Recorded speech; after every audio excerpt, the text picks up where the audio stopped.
룻기 2장 1절부터 7절까지 우연 속에 있는 필연이라는 제목으로 말씀 나누고자 합니다. 한 절씩 교독하겠습니다. 제가 먼저 읽겠습니다. 나오미에게는 남편 쪽 친척으로 엘리멜렉 가문 가운데 큰 부자가 하나 있었는데 그 이름은 보아스였습니다. 모함 여자 룻이 나오미에게 말했습니다. 밭에 갔다 오겠습니다. 누군가 제게 잘 대해주는 사람을 만나면 그 사람을 따라가 이삭을 주워오겠습니다. 그러자 나오미가 그녀에게 말했습니다. 내 딸아, 잘 갔다 오너라. 그러자 그녀는 밖으로 나가 추수하는 사람들을 따라 밭에서 이삭을 줍기 시작했습니다. 그런데 우연히도 그녀가 일하고 있던 곳은 엘리멜렉의 친척인 보아스의 밭이었습니다.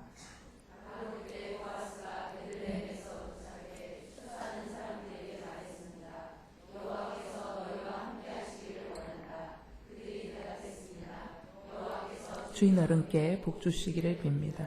보아스가 추수하는 사람들의 감독에게 물었습니다. 저 젊은 여자는 누구요? 추수하는 사람들의 감독이 대답했습니다. 나오미와 함께 모압에서 나온 그 모압 여자입니다. 다 같이요. 그녀가 추수하는 사람들을 따라가며 이삭을 줍게 해달라고 말했습니다. 그러더니 밭에 나가 아까 잠깐 집에서 쉰 것 외에는 아침부터 지금까지 저렇게 계속 열심히 일하고 있습니다. 아멘. 여러분 룻기는 4장이 전체로 적혀 있습니다.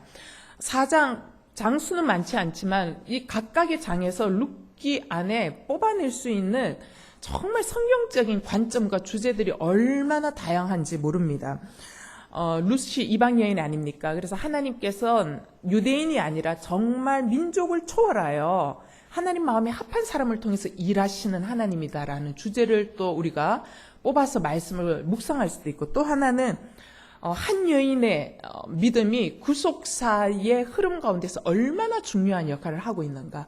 이름 없는 한 여인, 내 믿음이 하나님 귀하게 보시고 사용한다라는 걸 우리의 삶에서 접목해서 또 묵상할 수도 있고, 또 하나는 그야말로 어버이날을 위해서 효라는 관점에서 또 우리가 또 이렇게 묵상해 볼 수 있고, 또 하나는 구속사라는 관점 속에서 룻기의 위치를 통해서 또 묵상해 볼 수 있습니다. 다양한 것들을 뽑아서 할 수 있지만 그 중에서도 저는 오늘 이 말씀은 우연 속에 감추어진 하나님의 섭리, 그래서 그 속에 하나님께서 반드시 이것을 이루어내실 수밖에 없었던 필연적인 사건들을 오늘 말씀을 통해서 함께 살펴보고자 합니다.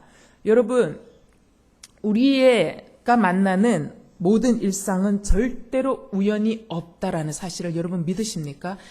예수 믿는 사람에게 우연은 절대로 없습니다. 모든 것들이 하나님의 섭리 가운데 이루어지는 필연인 줄 믿습니다. 여러분, 사실 하나님께서 창조하시고 주관하시는 이 세계 역사 속, 이 세상 속에 우연이란 있을 수 없습니다. 그냥 우연이라고 이야기하는 것은 단지 인간이 이해할 수 없어서 인간의 눈으로 봤을 때 그냥 우연히 발생하는 것처럼 보이니까 우연이라고 이름을 붙였을 뿐이지, 사실은 하나님의 놀라운 계획과 섭리 가운데서 이루어지고 있다는 것입니다. 그런데 이 하나님의 철저한 섭리 가운데 이루어 가시는 데 있어서, 그런데 하나님은 인간을 그냥 로봇처럼 반응하도록 하시지 않는다라는 것입니다. 제가 이 얘기는 2달 전 교리 설교를 하면서 하나님의 섭리에 대한 설교를 하면서 여러분에게 이야기를 드렸습니다. 하나님은 섭리 가운데서 일하시지만 하나님은 섭리하신 것을 반드시 이루시는 분이십니다. 그런데 하나님은 섭리하신 것을 반드시 이루시지만 인간을 로봇처럼 움직이도록 하지 않는다. 하나님은 우리로 하여금 선하신 계획 가운데서 이끄십니다. 그러나 내가 그곳에서 정말 협조하지 아니하고 내가 끊임없이 죄를 선택한다면 어떻게 하시겠습니까? 하나님은 나에게 축복을 주시기 위해서 모든 것을 예비하셨지만 나의 선택이 축복과 상관없는 것을 선택한다면 어떻게 돼요? 그 축복은 나의 삶과 전혀 관계없는 하나의 카테고리로 그냥 닫혀 있다라는 것입니다. 따라서 하나님의 섭리라는 관점에서 우리는 인간의 자유의지적 반응이 얼마나 중요한 것인가라는 걸 또 하나 생각하면서 기억해야 합니다. 만약 여러분 우리가 게으름이나 죄로 하나님의 이 섭리적인 이끄심에 반응하지 않는다면은 하나님은 아무리 좋은 계획을 갖고 있어도 내게 품고 계셨어도 하나님은 일방적으로 그것을 우리에게 주시지 않는다라는 것입니다. 따라서 그런 의미에서 우리가 오늘 읽고 있는 2장 룻에게 일어난 이 축복된 우연은 그저 룻에게 로봇처럼 일방적으로 주어진 것이 아니다라는 것을 우리가 발견하게 됩니다. 따라서 여러분 우리의 삶은요 매 순간 제가 이야기를 하고 있는 이 순간 제가 여러분과 만나서 설교하고 있는 이 순간 이것도 우연히 이루어진 것 같지만 우연의 연속선상에 있는 매일의 일상이 있습니다. 여러분 매일의 일상이 하나님의 섭리라는 절대적인 필연이다라는 것을 누가 체험하고 누가 경험할 수 있는가? 첫 번째, 오늘 본문에서 바라보면 첫 번째, 하나님의 은혜를 간구하는 사람만이 바로 이 고백을 할 수 있다라는 사실입니다. 2절 보니까 이런 이야기가 나옵니다. 2절 모압 여자 룻이 나오미에게 말했습니다. 밭에 갔다 오겠습니다. 누군가 제게 잘 대해주는 사람을 만나면 그 사람을 따라가 이삭을 주워 오겠습니다. 그러자 나오미가 그녀에게 말했습니다. 내 딸아 잘 갔다 오느라. 여러분 여기 보면 재밌는 말이 나옵니다. 밭에 갔다 오겠습니다. 누군가 제게 잘 대해주는 사람을 만나면 그 사람을 따라가겠습니다. 이게 우리말로는 누군가 제게 잘 대해주는 사람이라고 나와 있지만요. 개역 개정에는 뭐라고 했냐면 내가 오늘 누군가에게 은혜를 입으면 이라는 표현으로 나와요. 그게 훨씬 더 좀 뒤에 더 잘 이해가 되죠. 룻의 이 표현 속에서 우리가 뭘 알 수 있냐면요. 룻은 지금 자신이 이삭을 주우러 나가야 하는 실정이에요. 자, 이삭을 주우러 나가는 그 아주 평범하고 단순한 작업 가운데서도 룻은 어떻게 하고 있어요? 그 일에도 하나님의 은혜가 필요하다라는 것을 룻은 너무나도 철저히 깨닫고 있다라는 것을 우리가 이 말씀 속에서 유추해 볼 수 있습니다. 여러분 사람이 일상적인 대화 가운데서 나오는 말은요 그냥 나오는 것은 아닙니다. 뭐 어떤 게 나와요? 그 사람이 하나님에 대한 신앙관이 일상의 자녀들에게 하는 말 속에서 나오는 거예요. 그리고 자녀를 바라보는 눈빛 속에서 나오는 거예요. 내가 하나님을 바라보는 신앙의 관점이 남편을 바라보는 눈빛 속에서도 나오는 거예요. 입술로는 내가 당신을 축복합니다 하지만 눈으로는 굉장히 원망하는 듯한 눈빛을 보고 있을 때 남편은 아는 거예요. 나를 축복하는 것이 나를 굉장히 원망하고 있다는 거예요. 여러분 우리의 일상적인 표현과 대화 속에 하나님을 향한 신앙의 관점이 녹아져서 나오는 거예요. 룻의 이 지나가는 듯한 이 단어와 이 표현 속에서 우리는 뭘 볼 수 있느냐? 룻이 일상적인 작은 일에도 하나님의 은혜와 돌보심이 없인 저는 살아갈 수 없는 존재입니다. 여기에 하나님의 은혜가 필요합니다라는 룻의 고백이 여기에서 우리가 볼 수 있다라는 사실입니다. 누군가 제게 잘 대해주는 사람을 만나면 개역개정은 누군가에게 제가 은혜를 입으면 이거를 히브리의 원어로 바라봤더니 어떻게 표현되어 있냐면 이런 의미로 되어 있어요. 누군가의 눈에서 호의를 발견하면 또 때로는 누군가의 눈에서 은혜를 발견하면 제가 그 사람을 따라가서 이삭을 줍겠습니다라는 이런 말이에요. 그러니까 자기가 하나님께 기도해서 하나님 저에게 오늘 은혜를 부어주십시오. 은혜를 발견하면 제가 그 사람을 따라가겠습니다. 라고 기도했기 때문에 가는 거예요. 가서 제가 이삭을 좀 주어도 되겠습니까? 라고 물을 때 어떻게 해요? 그거를 듣고 오케이, 안 돼, 돼 라고 반응하는 사람의 이 태도를 살피는 거예요. 그러면서 하나님이 어떻게 인도해 주신가를 찬찬히 살피고 있는 룻의 모습을 우리는 상상해 볼 수 있습니다. 물었는데 어떻게 해요? 그 사람이 어떻게 해요? 그 사람의 눈빛 속에 호의가 보이는 거예요. 그래요. 여기서 이삭 줍기 하세요. 할 때 그 호의, 그 은혜, 그 사람의 눈빛을 통해서 하나님이 이 사람을 통해서 내게 오늘 은혜를 베풀어 주시겠구나 라는 것을 발견하고 그 밭으로 들어가서 이제 이삭 줍기를 한다라는 것입니다. 여러분 이거 굉장히 중요한 원리입니다. 여러분, 매일이 펼쳐지는 것은 우연한 일상이 펼쳐집니다. 그런데 우리는 하나님께 이 은혜를 간구하지 않으면 우리는 뭘 느끼냐면 모든 사건이 우연 속에 일어나는 거예요. 그러나 매일 하나님 오늘도 저에게 부어주시는 하나님의 은혜를 사람들과의 만남 속에서 사건 속에서 경험하게 하시고 깨닫게 하여 주시옵소서라고 기도하고 하나님을 붙들고 나아가는 자만이 우연처럼 보이는 사건과 만남 속에서 뭘 깨달을 수 있어요? 하나님의 예비하신 필연을 깨닫고 나아갈 수 있다는 것입니다. 매일의 일상 속에서 하나님의 은혜를 구할 때 우리는 나의 일상을 영적인 관점에서 바라보고 살아갈 수 있도록 만들어준다는 것입니다. 여러분, 이 기도를 하는 자만이 하나님의 섭리적인 일하심이 어디에서 어떻게 펼쳐지고 있는가를 기대하는 마음으로 하루를 시작하게 되고, 기대하는 마음으로 사람을 만나게 되고, 기대하는 마음으로 내게 만나게 되는 사건들을 해석하게 되고 바라보게 됩니다. 제 이야기를 좀 하겠습니다. 제가 설교 가운데 제 얘기를 한다는 얘기는 바빠서 설교를 준비할 시간이 없었다라는 거예요.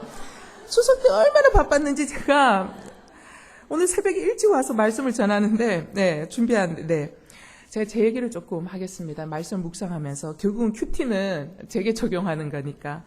제가 20살 때 예수를 만났습니다. 딱 20살 들어서는 그 1월 달에. 그러면서 제가 40이 될 때까지 바뀌지 않는 매일같이 드리는 기도 제목이 하나 오늘 이 룻기를 읽으면서 떠오르는 기도 제목이 그래 나도 룻처럼 기도했었지라는 생각이 돼요. 그게 뭐였냐면 주여 제가 하나님 앞에서 하나님의 은혜를 입게 해 주십시오라는 기도를 정말 많이 했던 것 같아요. 왜 제가 그 기도를 드렸냐? 은혜를 얻을 만한 곳이 하나도 없었기 때문에 세상 가운데. 여러분 소도 비빌 언덕이 있어야 소도 살쪄요. 근데 비빌 언덕이 하나도 없는 거예요. 정말 제 인생 가운데 정말 이 황야 가운데 비빌 언덕이 하나도 없이 은혜라는 것이 들어올 군형이 하나도 없어가지고 제가 정말 날마다 하나님 앞에 절박하게 기도했던 건 주님, 제가 하나님 앞에서 오늘도 은혜를 입고 살게 해주십시오라고 진짜 절박하게 기도했던 것 같아요. 근데 이 기도를 쭉 진짜 하면서 놀라운 거는 하나님이 이 기도에 지독하리 많고 신실하게 응답하여 주셨다라는 사실입니다. 여러분 가진 게 전혀 없었기 때문에 절대적으로 필요했던 것은 매 시간이 아니라 매 분초마다 하나님의 은혜가 저는 진짜 절박하게 필요했습니다. 그리고 그 절박한 감정으로 하나님의 은혜를 구했던 것 같아요. 하나님의 은혜를 구했고요. 절박한 감정으로 구했기 때문에 절박한 심정으로 하나님을 붙들었고 정말 목숨처럼 기도한 것은 하나님께서 들으신다라는 믿음을 가지고 살았던 것 같아요. 그래서 절박하게 기도했고 믿었습니다. 그래서 나의 삶의 자리 가운데 갔을 때는 비빌 언덕이 하나도 없었지만 어떻게 해요? 용감하게 마른 땅에 헤딩하는 도전을 정말 많이 했던 것 같아요. 마른 땅에 헤딩하는 과감한 도전을 했는데 그 과감한 도전마다 하나님께서 예비하신 은혜를 주셨던 기억이 너무나도 많이 납니다. 제가요 서울 올라올 때 서울 유학하러 올라왔을 때 뭐 얼마를 갖고 왔냐면 고속버스 차비하고 나니까 딱 10,000원 남더라고요. 그 1만 원이 남은 거예요. 1만 원 가지고 제가 정말 앞으로 이제 서울 유학 생활을 하고 살아야 되는 거예요. 그래서 진짜 매일같이 하나님 전에 올라가서 이제 기도를 하는데 그때 하나님께서 매일 모르는 사람들을 통해서 부어주셨던 먹는 것 공급해 주시고 모르는 사람들을 통해서 부어주시는 물질의 은혜, 모르는 사람들을 통해서 갖다 주시는 장학금의 혜택, 이런 정말 많은 은혜들을 누렸고요. 진짜 돈 땡전 한 푼 없이 진짜 미국 유학을 제가 도전했어요. 미국 유학을 도전을 했는데 제가 인터뷰하러 미국 대사관 여러분 얼마나 잘난 척하는 줄 아세요? 통장에 잔고가 하나도 없는데요. 통장을 확인을 안 해요. 이 사람이 기도를 얼마나 열심히 하고 갔는지 통장 확인 안 하고 서류를 또 보니 뭐 때문에 가냐 공부하러 간다 그랬더니 그냥 바로 거기서 이거를 도장을 꽝 찍어주는 거예요. 내가 앞에서 봤거든요. 그래서 그렇게 이야기하더라고. 어떤 사람을 만나느냐에 따라서 은혜의 길이 열리기도 하고 닫히기도 한대요. 깐깐한 인간 만나면 다 준비해도 안 된다는 거예요. 근데 내가 보니까 이게 순번이 정해진 게 아니고 끝나면 이쪽 라인으로 가고 끝나면 저쪽 라인. 내가 봤을 때 저 사람 너무 선하게 보이는데 저리로 갔으면 좋겠는데 내 순서가 그게 아니고 다른 쪽으로 간 거예요. 그래서 가면서 기도해 주님. 잔고 없어? 아무것도 없어? 뭐 없어? 어떡하죠? 보내주시면 가고 뭐 아니면 못 가는 거죠. 갔는데 왜 가냐? 이 한마디 공부하러 간다. 그리고 도장 하나 꽝 받는. 진짜 너무 간단하게 온 거죠. 갔어요. 미국 유학을 갔는데 여러분 제가 거기서 얼마나 많은 은혜를 경험했는지 몰라요. 이 시간이 정말 필요했던 것 같아요. 20살부터 하나님이 신실하게 공급해 주는 것을 경험했기 때문에 제가 요거 믿고 목회하는 것 같아요. 그 경험이 여러분에게 아무것도 없는데 큰 소리 치고 여러분이 걱정할 때 걱정하지 말라고 막 이렇게 큰 소리 치는 게 이 경험 속에서 나오는 거거든요. 근데 제가 이제 그 미국에 가서 이제 공부를 하는데 딱 진짜 한 학기만 살 수 있는 거예요. 저 도서관에 가서 앉아서 이제 공부하고 있는데 미국 학생이 내가 전혀 보지 못한 학생이에요.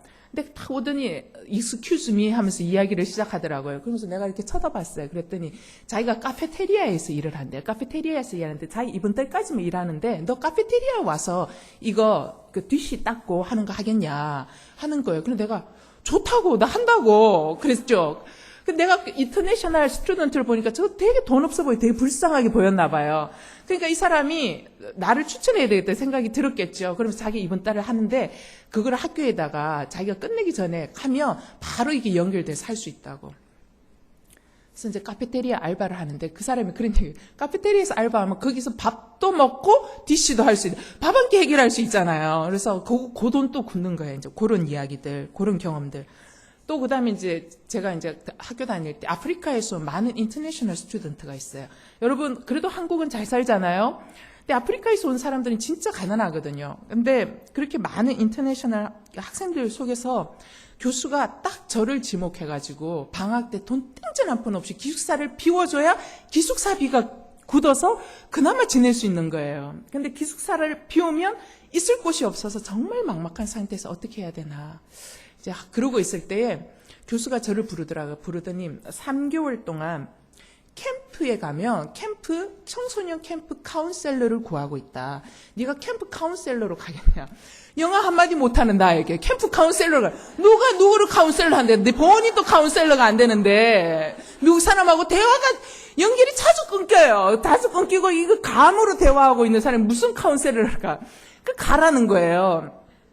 그러면서 내가 무슨 일을 할 수 있겠냐니까 그 가서 코리안에 대해서 이거 해주고 이야기해주고 코리안 음식도 해주는 코리안 나이트도 하고 네가 해줄 수 있는 다양한 이벤트가 있을 것 같다 하면서 이제 3개월 하는 거예요. 3개월 동안 거기서 숙식 제공, 그들이 나에게 영어 입 다 터주고 영어말 다 터주고 미국 생활하면 미국 친구들 다 사귀게 해주고 돈 엄청나게 주고 이제 거기서 이제 그 다음 학기 살 수 있는 학비를 다 벌어서 오는 거예요.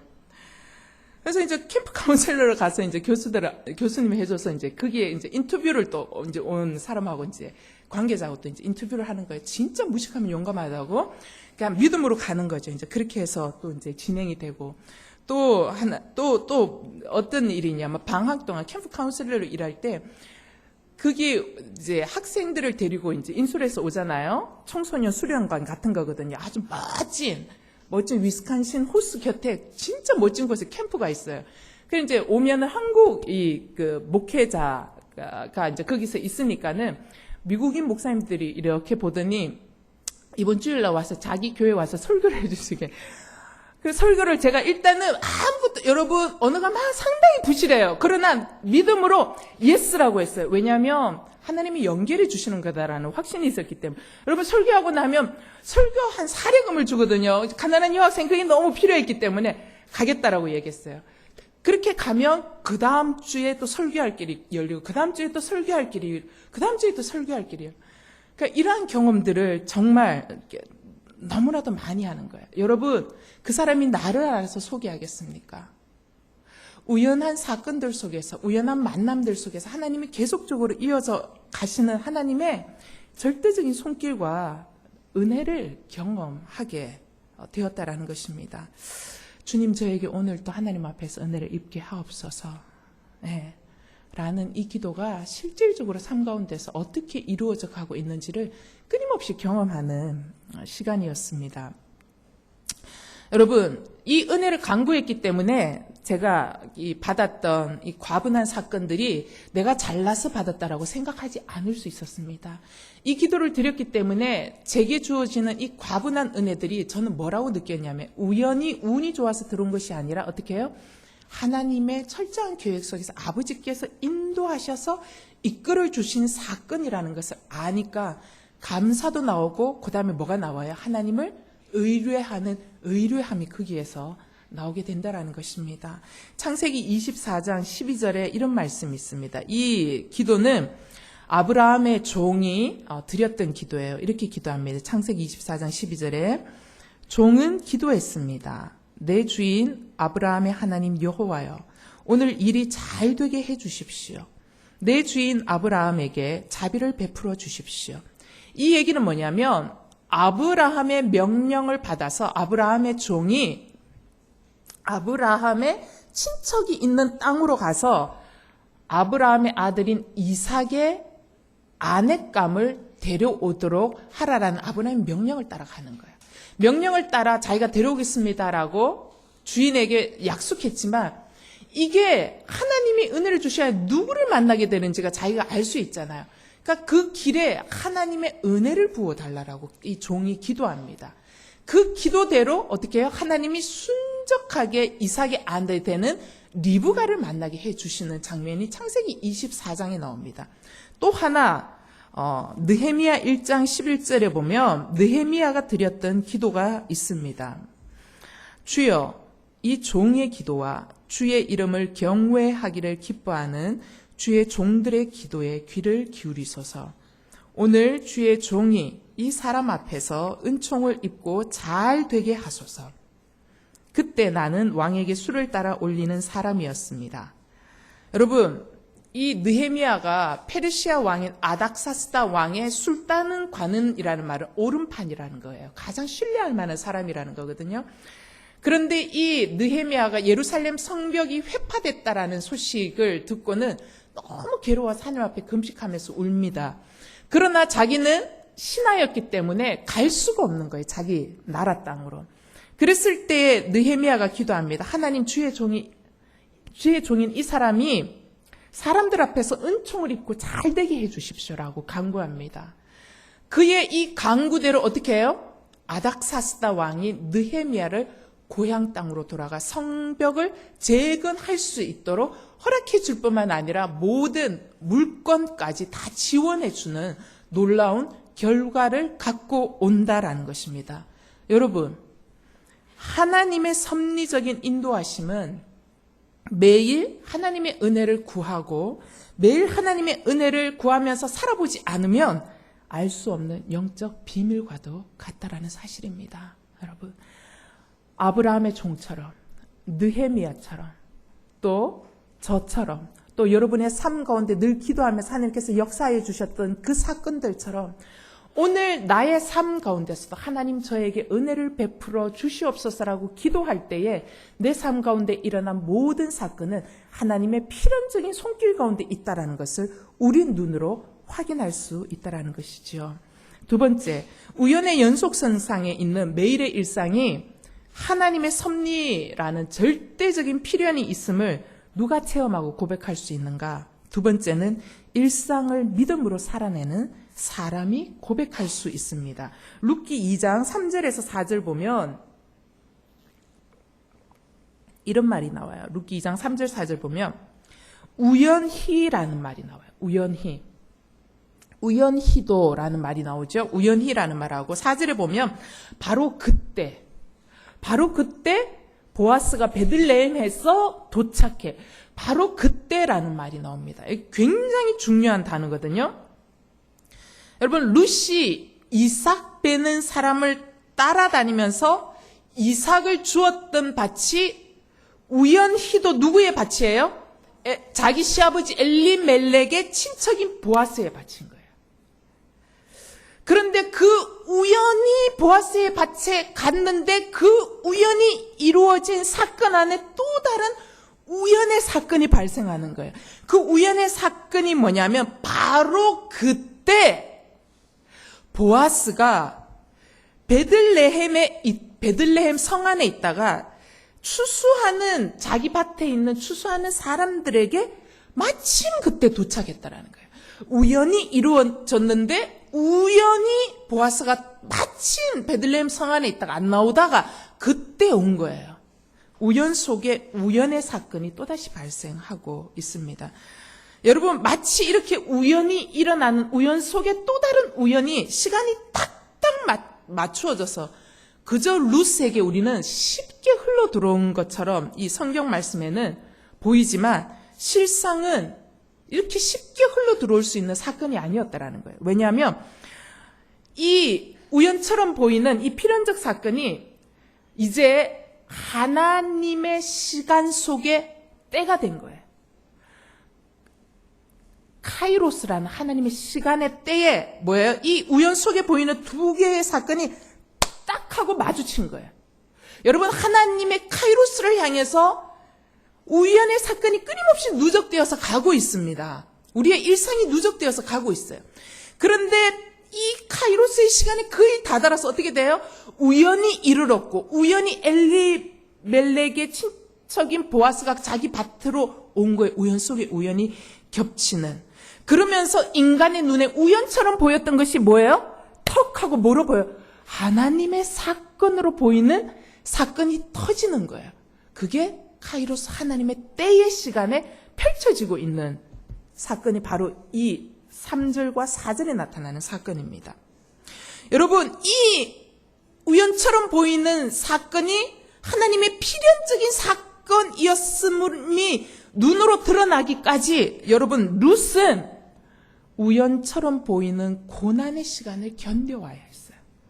그리고 이 괴로운 고난의 시간을 믿음으로 견뎌내는 인고의 시간이 있었음을 여러분 기억할 수 있어야 합니다. 자, 첫 번째, 우연처럼 보이는 이 필연적인 사건이 이루어지기까지 하나님의 때에 딱 마주쳐서 하나님의 사건으로 드러나기 전까지 룻은 뭘 했냐? 첫 번째, 룻은 절대로 가만히 집에 있지 않았다라는 사실입니다. 굉장히 중요한 겁니다. 룻은 나가서 시어머니와 자신을 위해 이삭 줍는 일을 선택하고 움직였습니다. 그리고 이것보다도 그 이전에 더 중요한 일을 했죠. 그 이전에 어떤 일을 했어요? 자신의 모든 기득권들을 버리고 어떻게 해요? 시어머니의 하나님 여호와만을 선택하고 이스라엘로 오는 결단을 하였다는 것입니다. 이런 나오미의 성실함과 신실함의 삶의 과정을 통하여서 하나님의 섭리적 인도하심에 손길에 부합되게 이 룻이 살아왔다라는 것이지요. 여러분, 만약에 룻이 이 일하는 나가는 일상의 과정에 충실하지 않았다면 아마도 보아스를 통해서 메시아의 이 계보를 이끌어가는 하나님의 계획은 어쩌면 다른 여인을 통해서 만들어 가셨을 수도 있습니다. 그러나 감사하게도 룻은 어때요? 성실한 여인이었어요. 룻은 부지런한 여인이었어요. 룻은 신실한 사람이었습니다. 자신의 처지에서 자신이 할 수 있는 것들을 찾아서 선택하고 최선을 다해요. 굉장히 중요합니다. 여러분, 이것이 있어야지만이 어떻게 해요? 우연은 우연으로 끝나는 것이 아니라 하나님의 시간의 때에 필연적인 사건으로 돌출되어져서 나타날 수 있는 거예요. 많은 사람들이 이야기하면 나는 열심히 살았는데 내가 받은 나는 되는 게 하나. 여러분, 그게 아닌 거예요. 그냥 계속 열심히 사세요. 하나님의 시간의 때에 이르지 않았을 뿐이에요. 불평으로 살지 않으시기를 주님의 이름으로 축원합니다. 여러분, 하나님이 룻을 귀하게 보셨어요. 그리고 끊임없이 집중하여 보셨다는, 하나님이 저도 집중하여 보시고 여러분도 집중하여 보신다는 사실을 기억하십시오. 룻을 보시는 하나님께서 룻이 갔던 우연히 이르렀던 그 밭이 보아스의 보아스의 밭으로 가도록 이끌어 주셨고, 룻의 그 신실함을 보셨던 그 하나님이 이제는 어떻게 해요? 누구를 통해서 일하세요?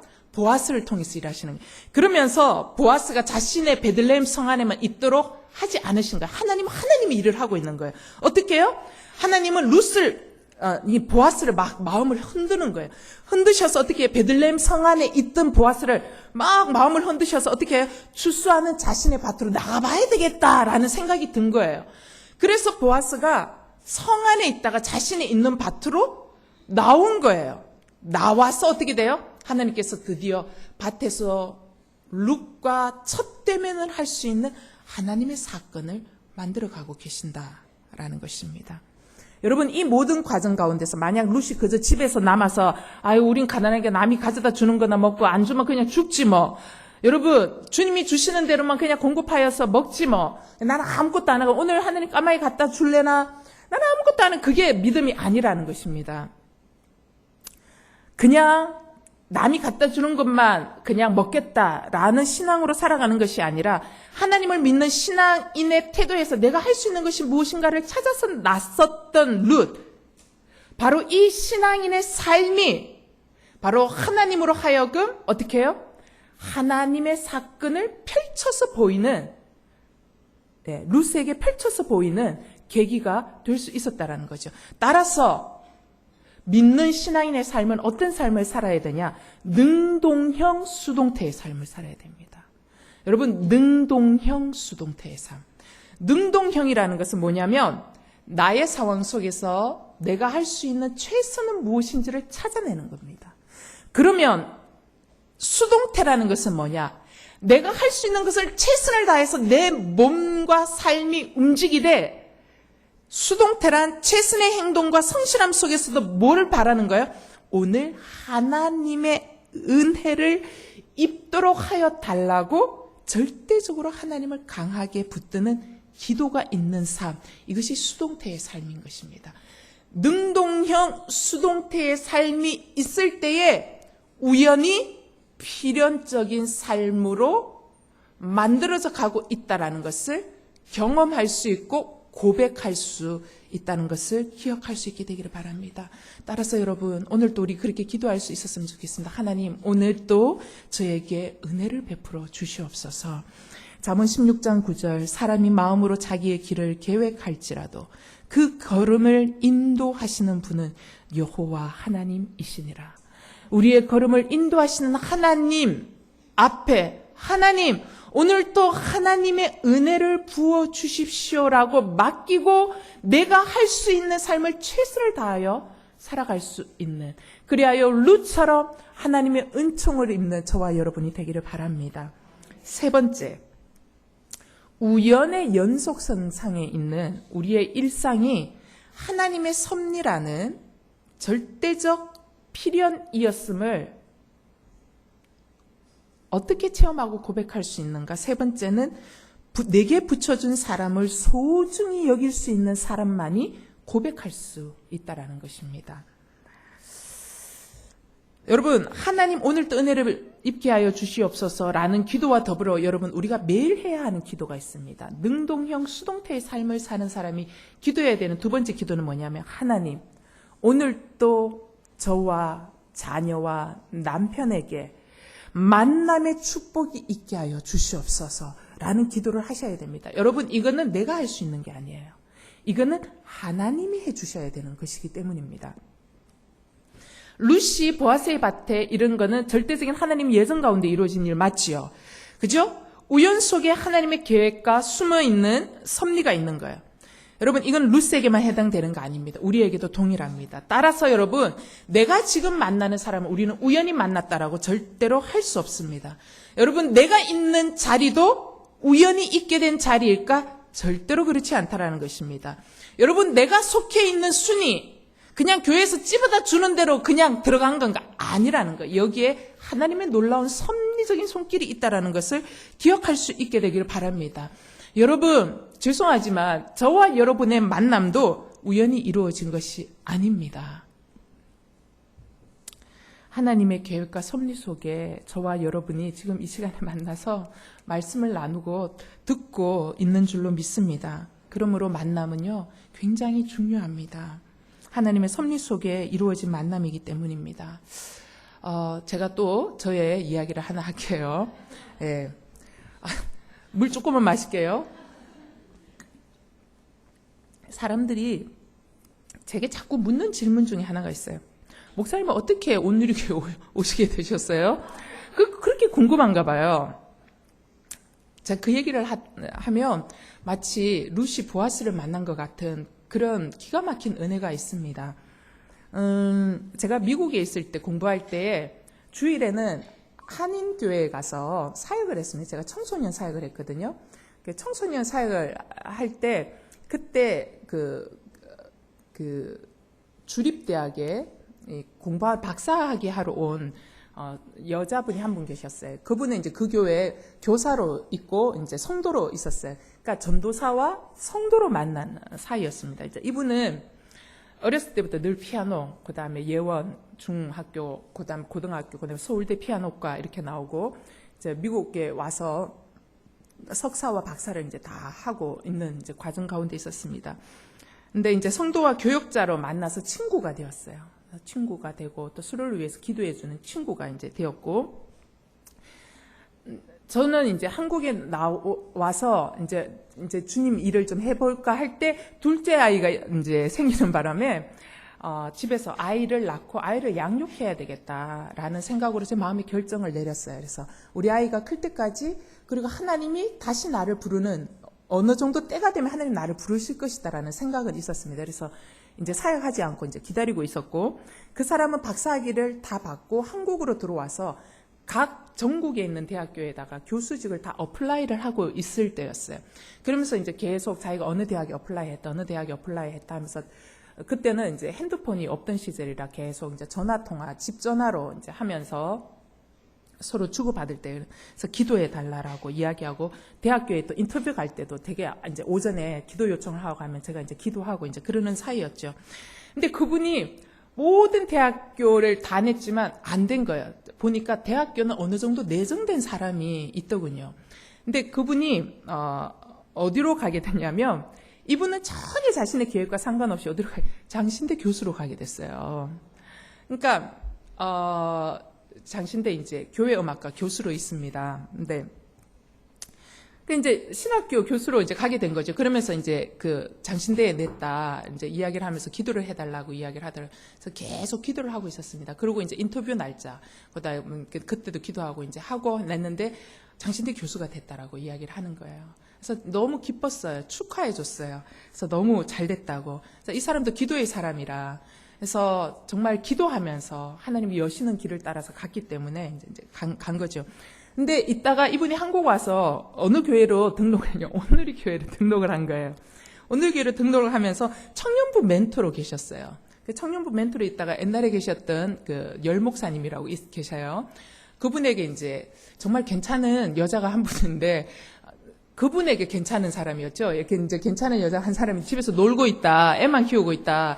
이 사람이 꼭 교회 와서 일해야 된다라고 이제 추천을 했어요. 근데 그때 이제 청년부가 아울리치 시즌이라 가지고 이력서를 이제 달라고 해서 제가 그분 편에서 줬어요. 근데 이력서가 어디 중간에 공중 분해되고 어디 사라진 거예요.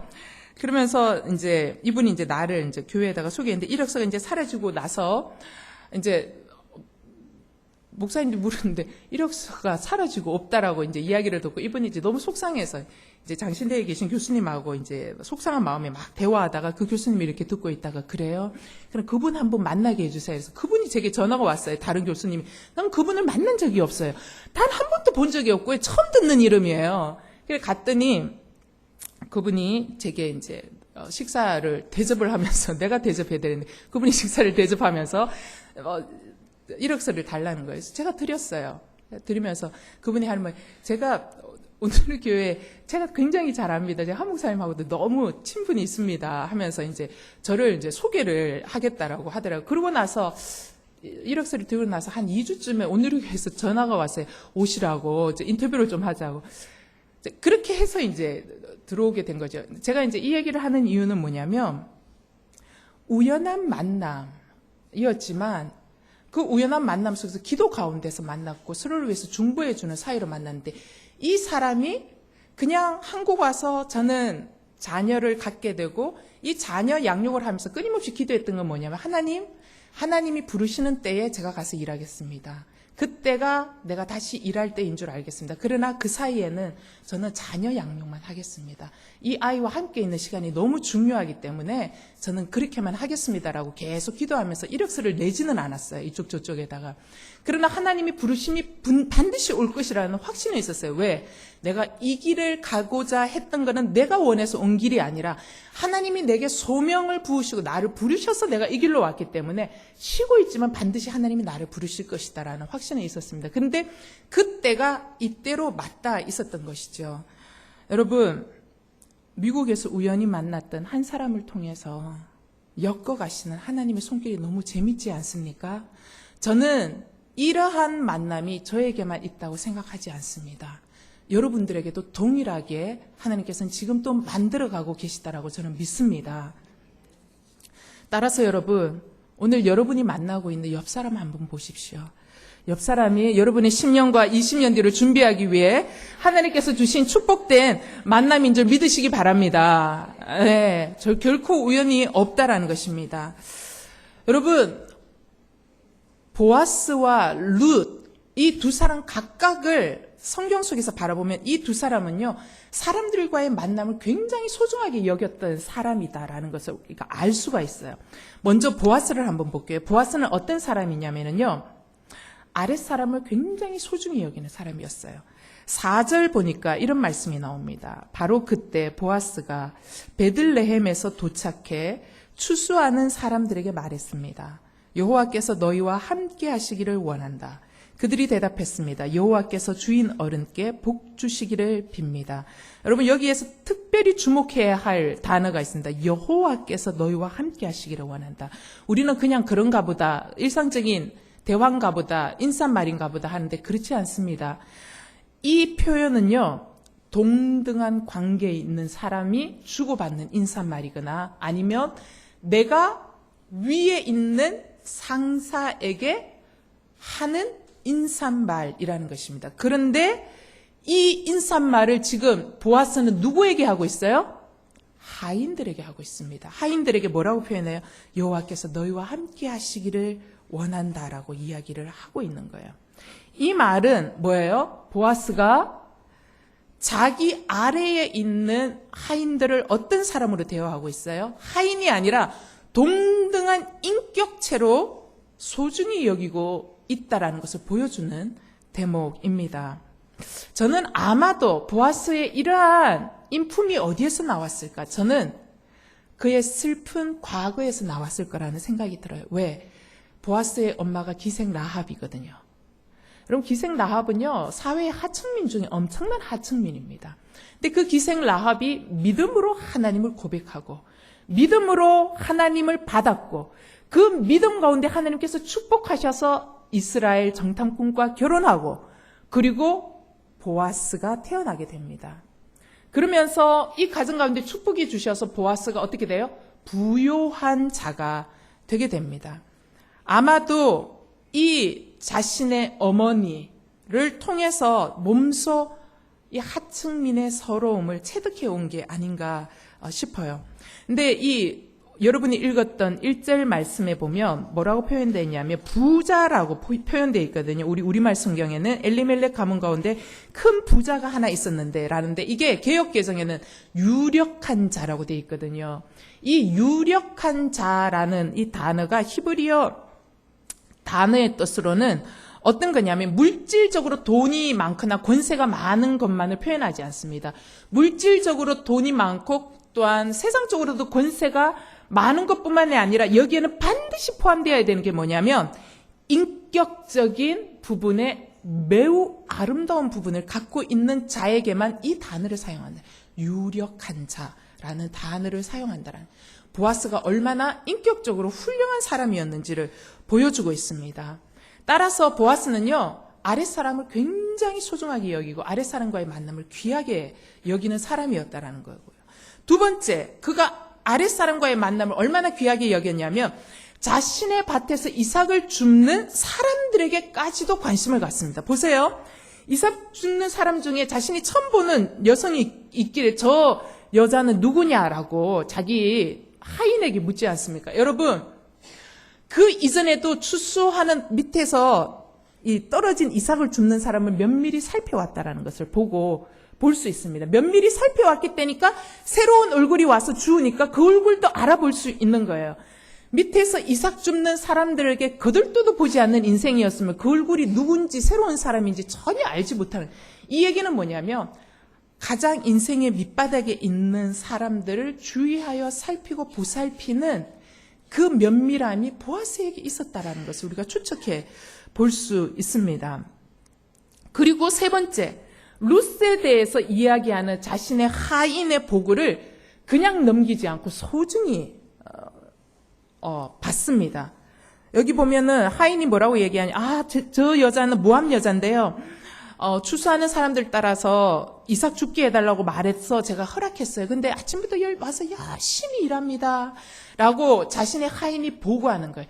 그 보고의 말을 달게 듣는 거예요. 여러분, 자신의 하인이 보고하는 보고라도 이 사람의 보고를 소중하게 여기는 것, 이것이 바로 룻과 보아스의 운명을 바꿔놓았다라는 것입니다. 자기와 관계된 사람과의 만남을 얼마나 소중하게 여겼는가. 두 번째, 룻을 볼게요. 룻은 겸손한 태도를 가진 사람이에요. 율법 속에는요, 남의 밭이어도 이삭을 줍는 것은 누구에게나 허용되어 있었습니다. 과부, 나그네, 고아, 외국인들은요, 먹을 거리가 없기 때문에 이삭 줍는 게 허용되어 있거든요, 율법적으로. 따라서 이 룻이요, 보아스의 밭에 들어가가지고 이삭 줍는 거를 굳이 허락받지 않아도 그냥 막 들어가서 해도 괜찮은 거예요. 그런데 본문 속에서는 룻이 어떻게 해요? 그 하인에게 뭐라고, 제가 들어가서 이삭을 주어도 되겠습니까? 라고 먼저 문의합니다. 어떻게 해요? 만남을 굉장히 소중하게 여기는 자세라는 것입니다. 정중하고 겸손하게 간청했어요. 여러분, 룻의 이 겸손이 어디에서 나왔냐? 바로 룻이 하나님의 은혜를 사모하기에 나온 태도가 바로 이 정중함과 겸손함이라는 것입니다. 그러면서 룻이 이야기하지 않았습니까? 누구에게 은혜를 입으면 이삭을 주울 수 있을 것이다라고. 보아스의 하인들에게 룻이 어떻게 해요? 은혜를 구하는 거예요. 한 사람, 자신이 만나는 한 사람의 만남을 귀하게 여기고 소중히 여기면서 그들에게 겸손하게 자신의 필요한 부분들을 겸손하게 아뢰는 태도, 이것이 바로 룻의 모습이라는 것입니다. 여러분, 룻이 사람과의 만남을 얼마나 진지하게 생각했고 얼마나 겸손하게 생각했는지 우리가 이 본문 속에서 바라볼 수 있습니다. 그리고 이러한 태도 속에서 룻의 이러한 겸손한 태도, 진지한 태도를 통해서 누구의 마음이 감동을 받았습니까? 보아스의 하인의 마음이 감동을 받은 거예요. 감동을 받고 어떻게 해요? 보아스에게 보고할 때 아침부터 와서 자기 집에 가서 잠깐 쉬는 거 외에는 이제껏 와서 이렇게 열심히 일한다고. 그리고 그냥 막 치고 들어온 것이 아니라 들어가서 이거를 주워도 되냐고 간청하고 들어왔다고 하면서 감동받고 보고하는 장면이 나옵니다. 여러분, 룻이 말하는 태도, 일하는 태도는 룻의 일상입니다. 그리고 그것을 유심히 바라본 하인, 보아스의 하인에게 은혜를 얻도록 해달라고 하는 것은 우연적인 사건입니다. 거기에 이 하인이 룻의 일상을 살아가는 태도를 지켜보았습니다. 그리고 일상을 살아가는 룻의 이 진지한 태도가 모였습니다. 모여서 어떻게 돼요? 바로 룻을 보아스에게 결정적으로 보고하는 이 결정적인 보고의 역할을 바로 이 하인이 하고 있다는 것입니다. 우연히 모여서 결정적인 한 방을 날리는 것. 바로 이러한 것들이 모여서 하나님의 섭리적인 인도하심이 열매가 연거로 가고 있다는 것이죠. 세 번째, 룻의 성품을 보면 자신에게 호의를 베풀어준 보아스에게 적극적으로 감사를 표현하고 있는 장면이 10절에 나옵니다. 여러분, 룻은 이삭을 줍는 권리가 자기에게 있다는 것을 알고 있었지만 권리 주장을 하지 않았고요. 어떻게 했냐면 오히려 자신에게 베풀어준 호의에 감사를 표하는 사람이었습니다. 여러분, 권리가 당연한 것이 아니라 감사해야 하는 것을 룻은 잘 알고 있었다는 것입니다. 바로 이 보아스는 보아스대로 만남을 소중히 여기고, 룻은 룻대로 한 사람 한 사람의 만남을 소중히 여길 때에 하나님께서 우연 같은 사건을 필연적인 사건으로 만들어 가시는 하나님의 이 천을 짜내는 이러한 놀라운 섭리를 우리가 보게 됩니다. 여러분, 이삭 줍는 일이 하찮게 보일 수 있습니다. 그러나 룻에게는 하찮은 일이 아니었습니다. 굶어 죽지 않기 위해서는 반드시 해야 하는 일이었습니다. 사랑하는 여러분, 마찬가지입니다. 우리 눈에 하찮게 보이는 일도 소중하게 여길 수 있는 저와 여러분이 되기를 바랍니다. 하찮은 일도 최선을 다할 수 있는 여러분 되기를 바랍니다. 여러분, 어디까지 해야 돼요? 누군가를 감동시킬 정도로 성실하게 할 수 있기를 주님의 이름으로 축원합니다. 모든 만남은 소중한 만남입니다. 여러분, 지금 내가 만나고 있는 일이나 또 사람과의 만남이 나의 운명을, 또 나의 가정을, 나의 자녀를 바꾸어 놓을 수도 있는 만남인 것을 기억하십시오. 지금 내가 만나고 있는 어떤 이웃, 또한 상사, 그리고 부하의 관계들이 마음에 안 들 수도 있어요. 하지만 여러분, 룻신들, 나오미 시어머니 나오미가 마냥 좋기만 했겠습니까? 그렇지는 않았을 거예요. 그러나 룻은 나오미와의 만남이 최고의 만남이다라고 믿음으로 여기며 살았던 것 같아요. 그 만남 가운데 룻은 최선을 다했습니다. 여러분, 목사와 성도와의 만남이라고 진짜 날마다 항상 좋은 만남일 수만 있겠습니까? 하지만 여러분, 이 만남에도 우리는 최선을 다해야 될 줄 믿습니다. 하나님이 만나게 하셨기 때문입니다. 여러분, 지금 내가 만나고 있는 사람들과의 만남에 내가 어떤 태도를 취하느냐에 따라서 만나는 그 사람이 나에게 은인이 될 수도 있고 원수가 될 수도 있다는 것을 기억하십시오. 그래서 지금 내가 만나는 이 사람을 하나님이 보내셨다는 것을 기억하심으로 최선을 다할 수 있게 되기를 바라고, 이 최선을 다함으로 하나님께서 사람과의 만남이라는 우연을 통해서 만들어 가시는 섭리적인 필연을 경험할 수 있는 저와 여러분이 되기를 주님의 이름으로 축원합니다. 우리 말씀 붙들고 찬양하고 몇 가지 위해서 기도합시다. 하나님은 너를 만드신 분 찬양하겠습니다.